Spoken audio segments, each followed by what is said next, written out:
Hi, I'm Bill, and welcome to one more video. You're probably saying to yourself, why am I showing you a picture of the Golden Gate Bridge? This was an image that I captured one Saturday morning when a former Google coworker and I decided to fly out of Palo Alto, California, go up over San Francisco, across the Golden Gate Bridge, and then down into Half Moon Bay to have some breakfast. The reason I'm showing you a bridge is because this video is about my journey with PixInsight. Along the course of 2023, I've been increasing my knowledge in PixInsight. But what was happening is I was developing islands of knowledge, and I needed a bridge to kind of start to tie those islands together into a bigger landmass. And I was having some difficulties doing that on my own. I had purchased Atom Block Studios training, good training. I purchased the fundamentals course for $180. Atom Block Studios training is excellent. I just felt at times he went in a little bit too in-depth for what I was capable to handle.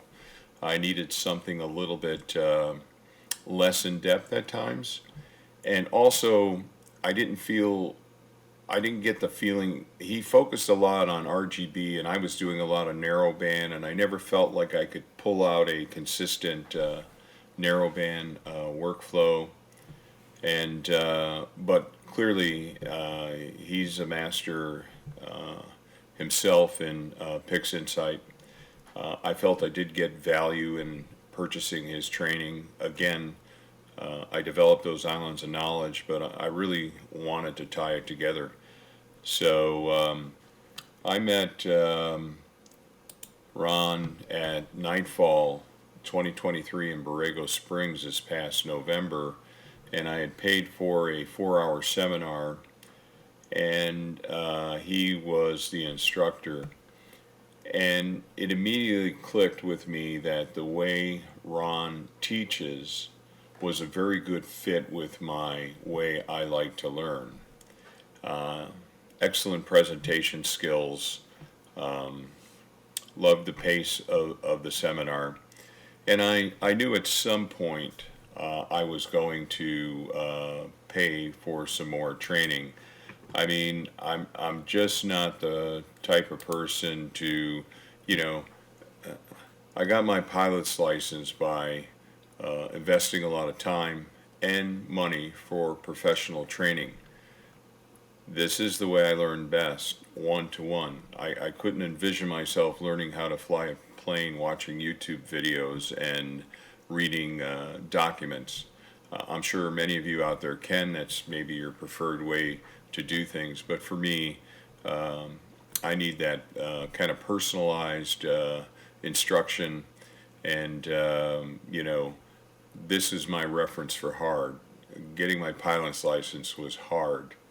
What was happening was I was making PixInsight harder than it needed to be for many reasons.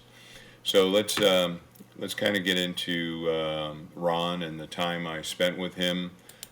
Again, what you see here, this is part of the product of the training.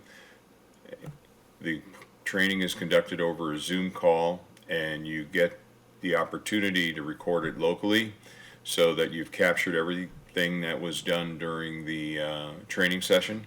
Essentially, Ron worked the controls, and I gave input on what was too much, too little, what needed to be changed.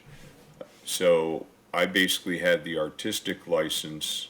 He had his hands on the controls and the dials, and for me it was an excellent way to approach trying to bring these islands of knowledge together, and I think I basically accomplished that. Where I was kind of hung up in the pre-processing with WBPP and getting all the way up to the point where now you're going to take your image, your combined image, and you're going to stretch it into a nonlinear state, and then you're going to start to work with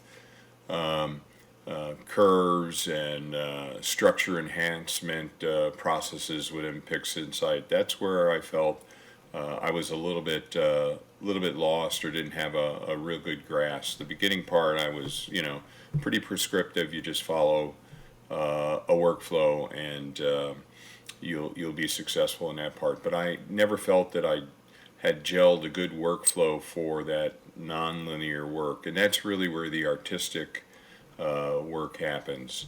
And I think I tell this story occasionally that when I've always felt that I'm not very artistic or very creative. I think because I got kicked out of the art class by Miss Wilson in fourth grade because I put one of my classmates into this big scrap box where we used to keep the scraps of the construction paper, and I tossed him in there, and then he jumped up and scraps went all over the place, and I got kicked out of art.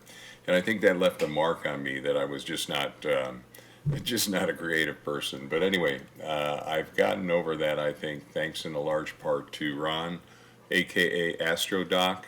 I'll put a link to his website in the video description, astrodoc.ca, and here you'll find information about Ron, and also then you can connect with him through this to find out about his training, what the costs are, and those type of things.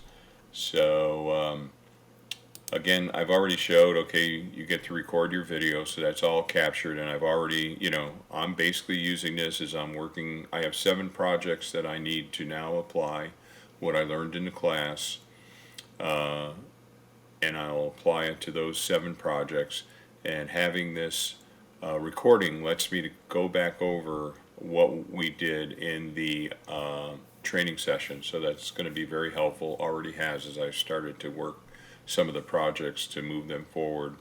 I'll also spend more time with Ron after the first of the year, and you might want to hit the notification bell because I will be doing an interview with Ron after the first of the year, and you might want to catch that. This will be a chance for you to find out a little bit more about Ron, how he got started, and a little bit about the services he offers, as well as a little bit of information around Masters of PixInsight.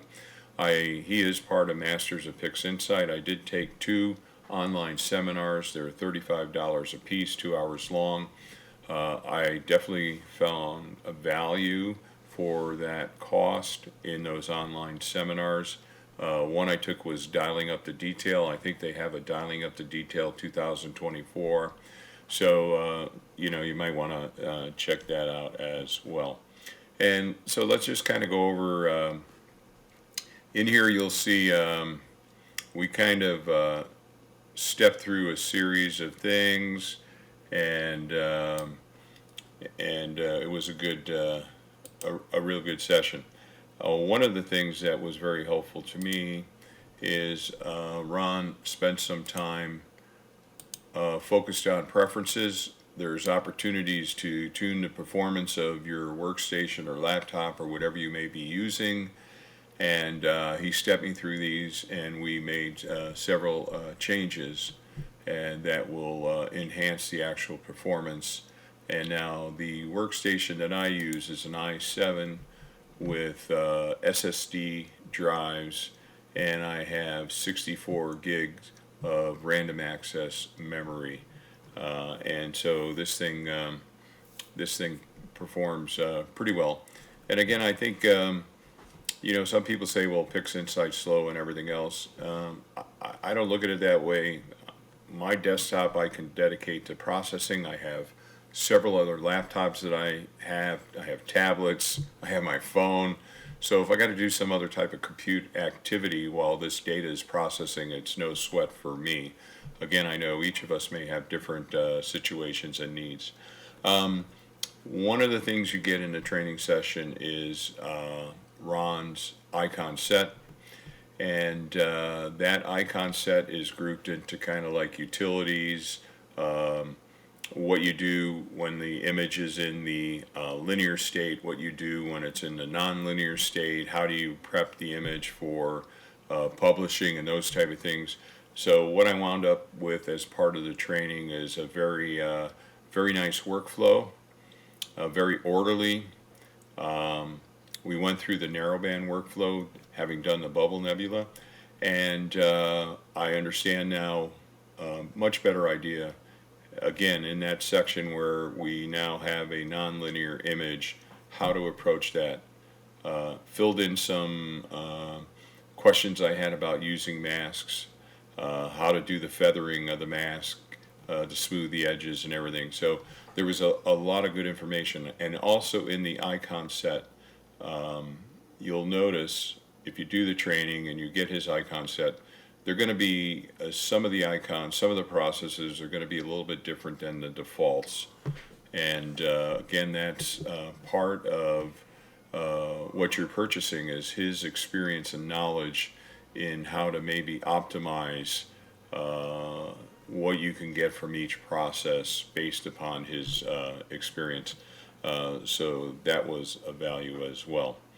So let's just kind of get into what we worked on and what the result was. Again, here was kind of my image that I did based in September. So this was I applied the extent of my knowledge, again being light in knowledge or maybe a lack of confidence of what to do once I got the image to a nonlinear state. I had questions about how much was too much, how much was too little, and I like what Ron says is, if you can see what you've done, then it may be too much. What I'm finding out, and in particular working with Ron, is what our goal is to make a bunch of incremental changes, each of in their own, provide a little bit of improvement, but when you put them all together at the end of the workflow, you have a large improvement. And also, I just want to mention, if you're a PixInsight user and you use Russ Crowan's Blur Exterminator, there's a new version 2 a.k.a. 4 out, which you should really take a look at if you haven't already. And even if you're not a PixInsight user, you might want to take a look at those utilities that he has available on his site. You'll see a lot of videos right now on YouTube talking about this latest release of Blur Exterminator.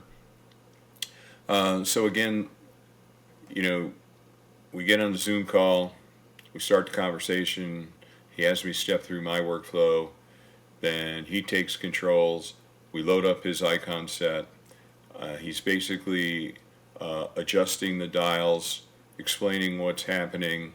I'm making decisions about the parameters that he's using, how much is too much, how much is not enough, those type of things. So that back and forth was very valuable to me. And again, this was the image that I produced in September, and then this is the final image that was the product of the class. So again, I like the one on the right better, and part of the difference is being a SHO, and so now my task is to take what I learned in that training session, using the video that I was able to record of the training session as a reference, and now start to work my way through the 7 projects that I've stacked up. I mean, I let them stack up. I would image, I would bring the data into PixInsight so I can inspect it, take a look at it, how do the stars look, what's the eccentricity of the stars, those type of things. But I didn't want to take it much further. I don't like rework.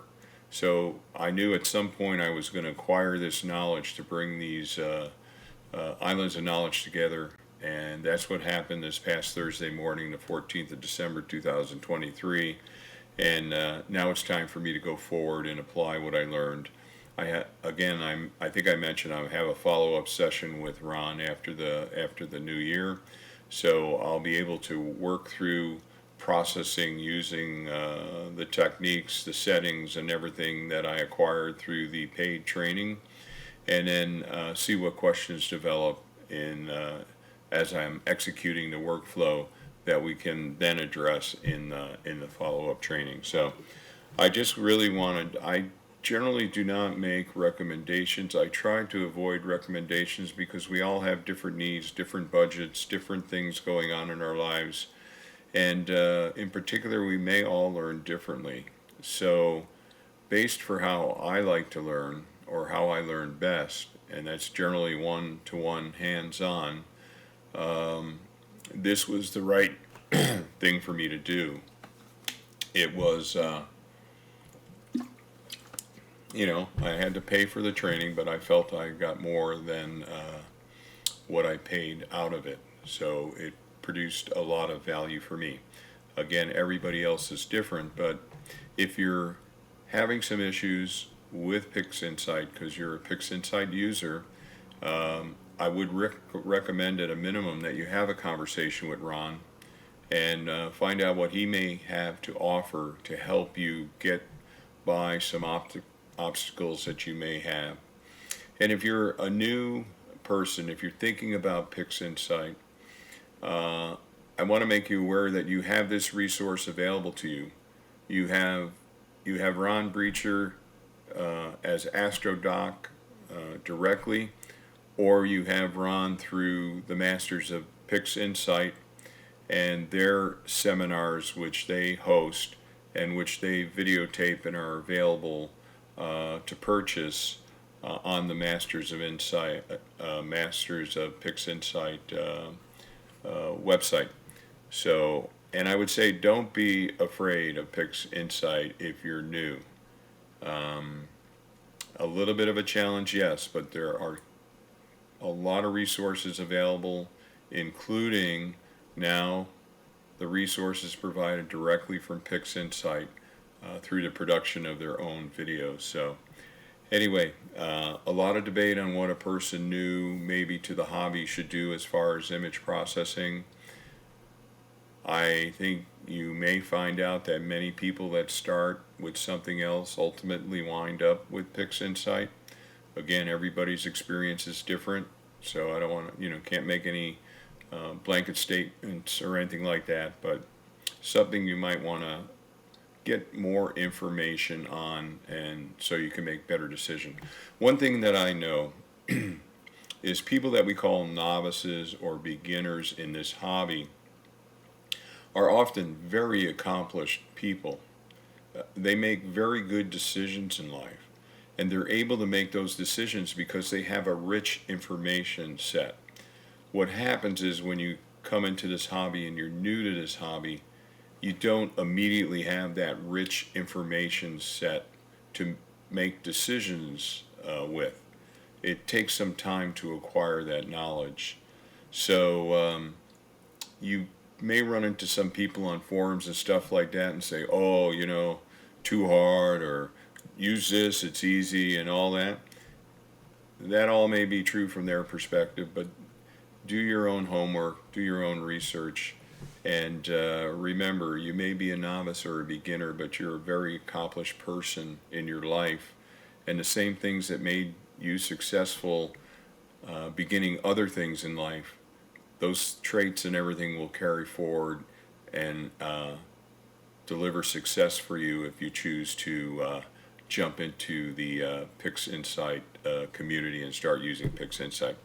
All right, well, I hope you're looking at some good weather for the January new moon period. I'm checking the weather. I might have to go into Arizona to find some clear skies at night. It's still early, and forecasts are very volatile, so I check day by day. Other than that, thanks for dropping into the video. You might want to hit the notification bell.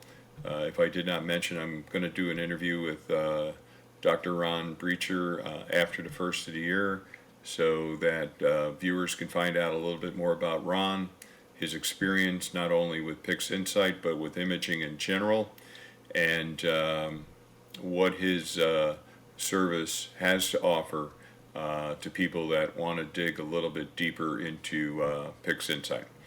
All right, other than that, see you next time.